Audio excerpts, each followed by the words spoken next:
Mateus. Glória a vós, Senhor. Naquele tempo, Pedro aproximou-se de Jesus e perguntou: Senhor, quantas vezes devo perdoar se meu irmão pecar contra mim?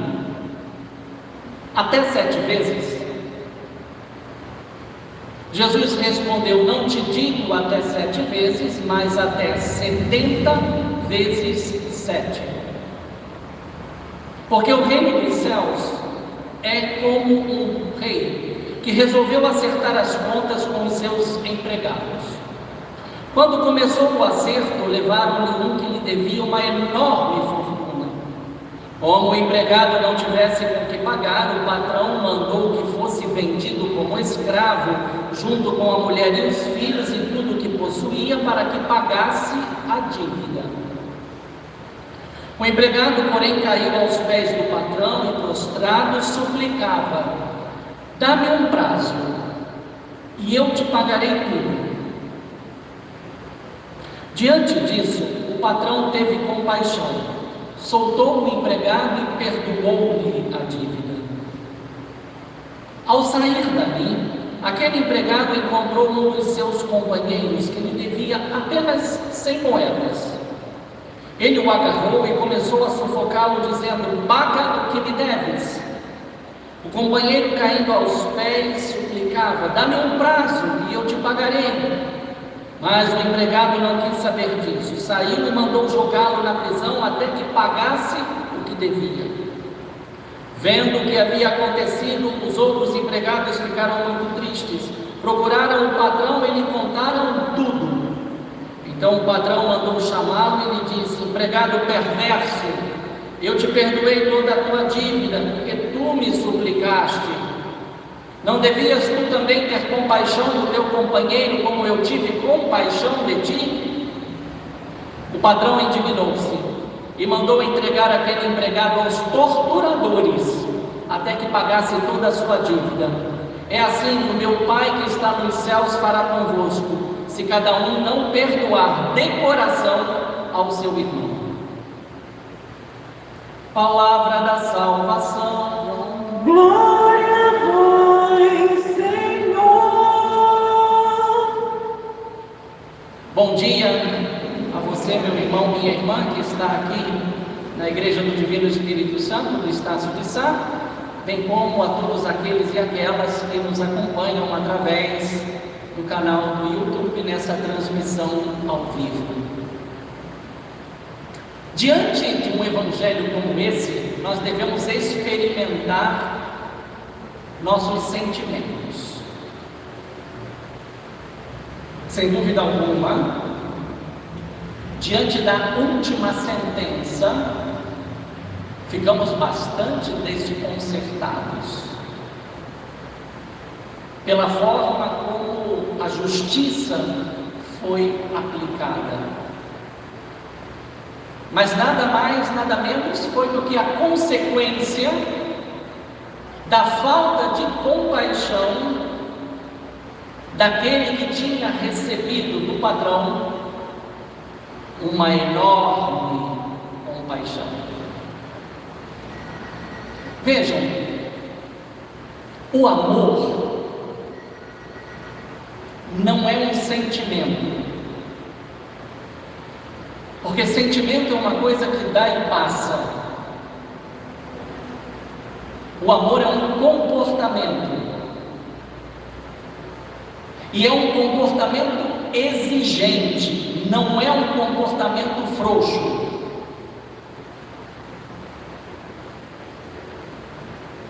Quem ama uma pessoa quer o bem dessa pessoa, custe o que custar, em matéria de bem, de justiça e de verdade. Me ajuda bastante pensar que o amor é exigente e não é frouxo. Um pai, uma mãe que ama um filho, uma filha, sabe dosar no seu relacionamento, porque exatamente quer o bem do filho e da filha. E a experiência do Evangelho de hoje não é muito diferente. Para que eu e você possamos compreender a parábola que Jesus contou, é preciso lembrar do ensinamento que Jesus já tinha feito no capítulo 6 do Evangelho de Mateus, no Sermão da Montanha. Ali Jesus ensinou o Pai Nosso. E no Pai Nosso está: perdoai-nos as nossas dívidas, assim como nós perdoamos aos nossos devedores.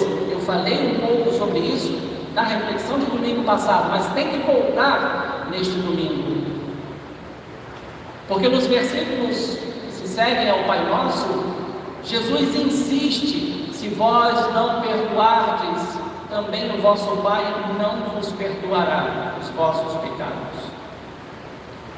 E a explicação do Pai Nosso, dada através de uma parábola, acontece aqui, porque o Evangelho de hoje nos permite ver mais ou menos 5 elementos.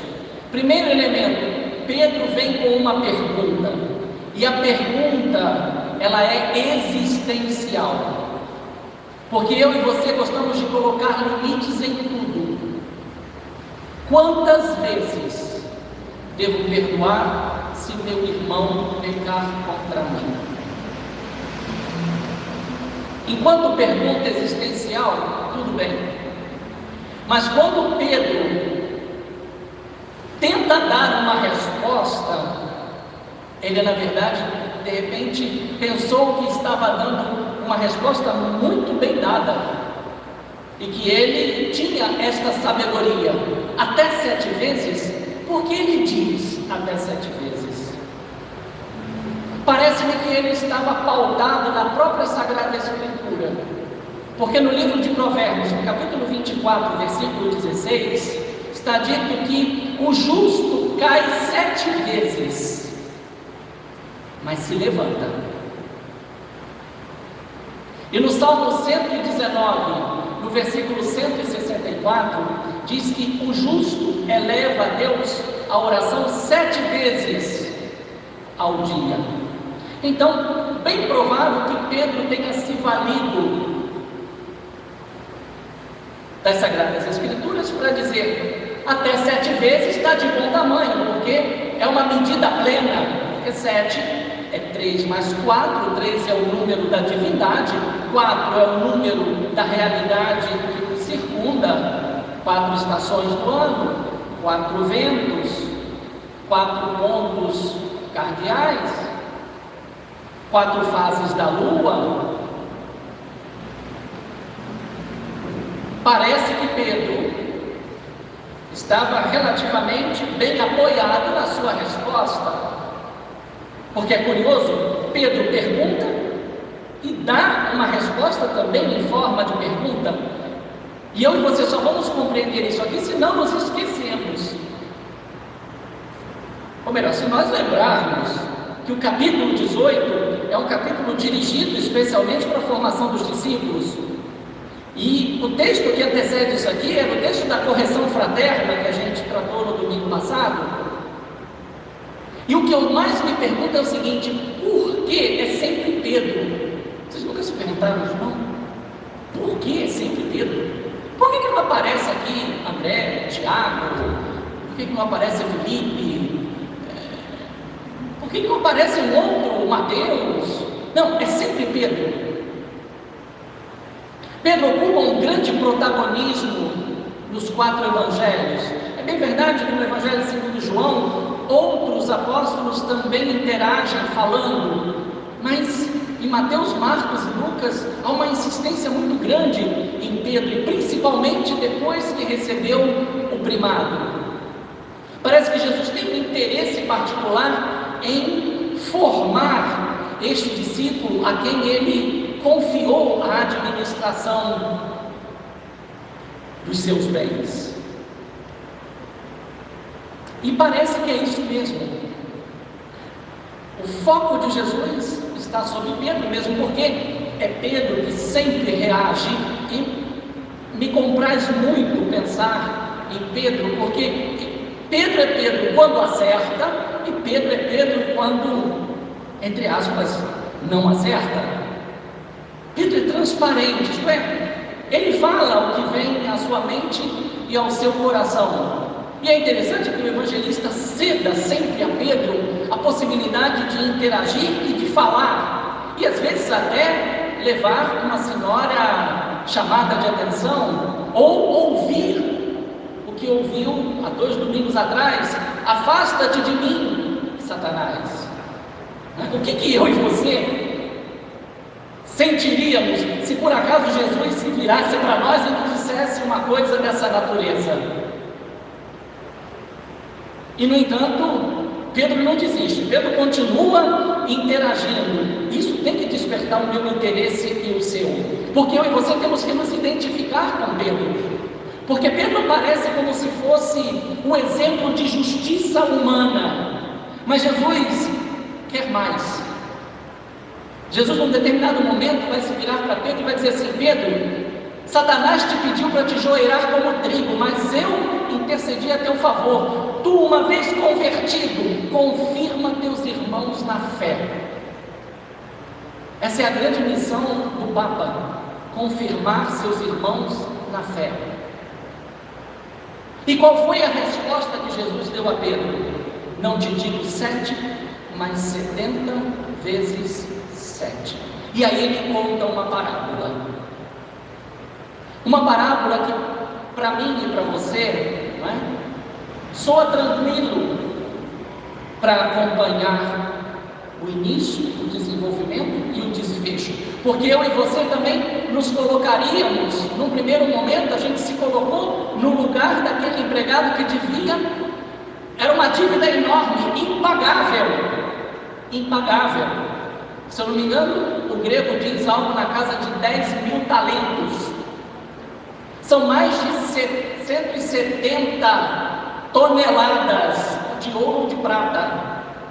É uma hipérbole, exatamente para mostrar que aquele empregado não tinha condições de pagar. E o patrão deu a sentença: vende ele, vende a esposa, vende os filhos, vende os bens para pagar a dívida. E aqui a gente tem um ponto de mudança, porque o empregado diz: dá-me um prazo e eu te pagarei. Eu digo a vocês, impossível. Mas é provável que ele tenha dito isso com sinceridade. E o patrão pesou não sobre o fato em si, a dívida não tinha condição de ser paga, como eu e você não temos condição de pagar a Deus o preço do nosso resgate, nenhum de nós. Não há ouro e prata na face da terra que pudesse pagar a Deus o preço do nosso resgate. O preço do nosso resgate está pago, está lá em cima, lá está o pagamento do nosso resgate. Tanto Deus amou o mundo que Ele deu o seu Filho único, para que todo aquele que nele crer não pereça, mas tenha a vida eterna. Lá está o pagamento pelo nosso resgate. Mas na imagem aqui da parábola, a gente tem que pensar no Pai, porque a última sentença, a máxima no final do Evangelho de hoje, Jesus fala do Pai. Então é possível e devemos sim associar o patrão ao Pai. E o que fez esse patrão? Perdoou-lhe toda a dívida. Por quê? Teve compaixão. Se colocou no lugar daquele desgraçado. É isso. E perdoou-lhe toda a dívida. Em outras palavras, aquele cara saiu dali sem dívida alguma. Ele não precisava pagar mais nada. E é aqui que acontece aquilo que muitas vezes acontece comigo e com você. Somos beneficiados por Deus infinitamente, mas temos uma grande dificuldade para beneficiar o nosso próximo, quando o nosso próximo nos deve alguma coisa. Ele encontrou um companheiro que lhe devia 100 denários. sem moedas, 100 dias de trabalho. As atitudes já estão completamente contrárias, porque ele pula no pescoço, estrangula e exige: paga-me. E o outro disse a mesma coisa: dá-me um prazo e te pagarei. Não teve conversa, prisão. Não houve correção fraterna, ou melhor, não houve a possibilidade de dar ao outro a mesma chance que ele havia recebido. Então, se concretiza aquilo que eu disse a vocês: o amor é exigente, não é frouxo. Como é que termina o Evangelho? Ele é denunciado e vai parar na prisão. E aqui tem outra coisa que me chama a atenção, que deveria chamar a sua também. O patrão indignou-se e mandou entregar aquele empregado aos torturadores, até que pagasse toda a sua dívida. Eu pergunto a vocês: como é possível eu pagar 170 quilos de ouro ou prata, estando numa prisão sendo torturado? Pagar 100 moedas, eu posso dizer: olha, eu trabalho para você 100 dias e você não me paga nada, e eu te pago o que estou devendo a você. Eu e você não precisamos pensar aqui no inferno, mas precisamos sim pensar na justiça de Deus. E a justiça de Deus que aparece aqui é uma justiça carregada de amor e de misericórdia. Graças a Deus, nós não somos tratados por Ele como exigem nossas faltas, diz o Salmo 103. Mas a lição que vem para mim e para você deste Evangelho tem tudo a ver com a primeira leitura e com a segunda. A primeira leitura falou o sábio e disse: rancor, raiva e ódio são fontes de enfermidades. Até o pecador procura não cultivar raiva, rancor e ódio. E só eu e você temos condição de avaliar o que tem passado na nossa mente e no nosso coração, diante muitas vezes de inúmeras situações de injustiças que eu e você podemos estar sofrendo. Que eu e você venhamos sofrer uma injustiça é uma coisa, pode até ser uma situação positiva para o nosso crescimento pessoal, mas eu e você jamais devemos ser uma ocasião para proporcionar uma injustiça ao nosso próximo. Porque o que nos cabe é não esquecer que nós fomos criados, se assim acreditamos, a imagem e semelhança de Deus, para pensar como Deus pensa, querer como Deus quer, agir livremente como Deus age. Fomos criados por amor,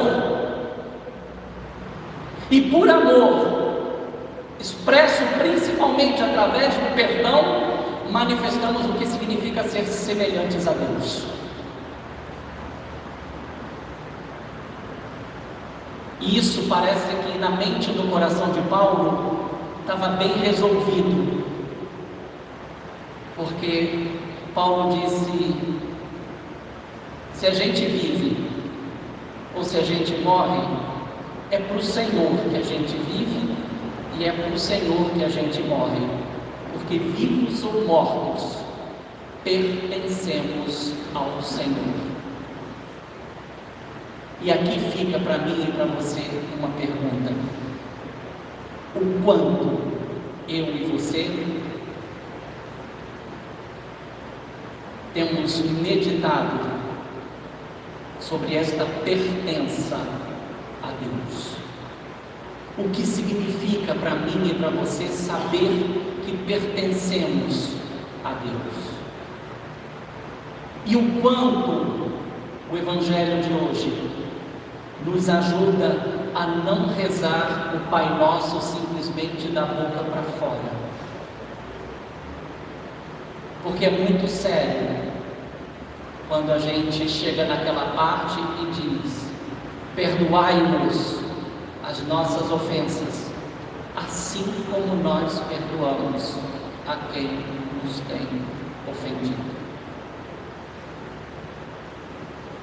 Tenhamos uma certeza: quem perdoa não perde nada.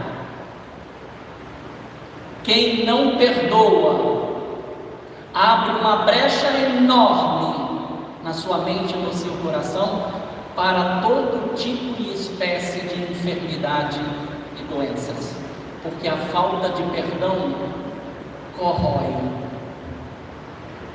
E como corrói?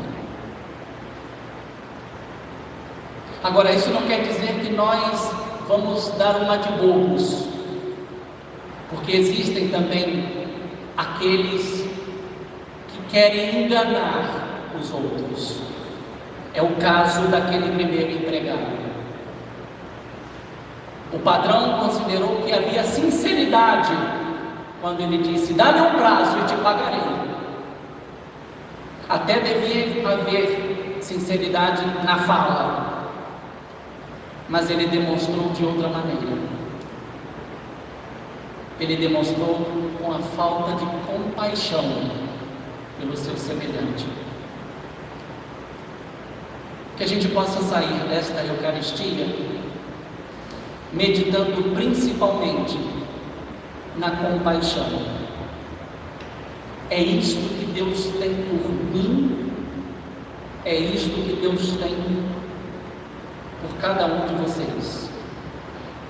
A compaixão é a marca característica do amor de Deus que se expressa através da sua onipotência, manifestada principalmente no perdão e na misericórdia.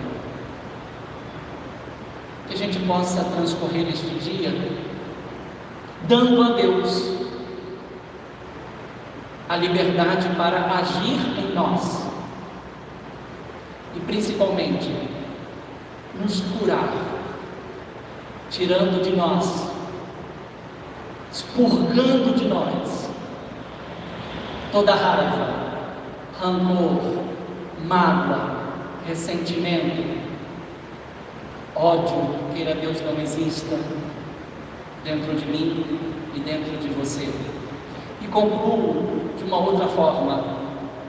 Hoje muitas pessoas buscam cuidar do corpo, cuidar da saúde corporal, através de exercícios físicos, uma alimentação saudável, não é? Ninguém aqui, em sã consciência, comeria alguma coisa estragada para se fazer mal. Então, por que eu e você muitas vezes permitimos que o que é nocivo não só entre dentro de nós, mas encontre casa arrumada? Quase que eu e você preparando a nossa casa para esses hóspedes tomarem conta de todos os cômodos da nossa casa, como eu disse, o rancor, a raiva, a mágoa, o ressentimento, e damos muitas vezes o direito à primazia da administração da nossa vida ao ódio. Isso é terrível. O antídoto já nos foi concedido. Eu e você só precisamos querer. Amai-vos como eu vos amei. Um minutinho de silêncio para a gente pensar nisso.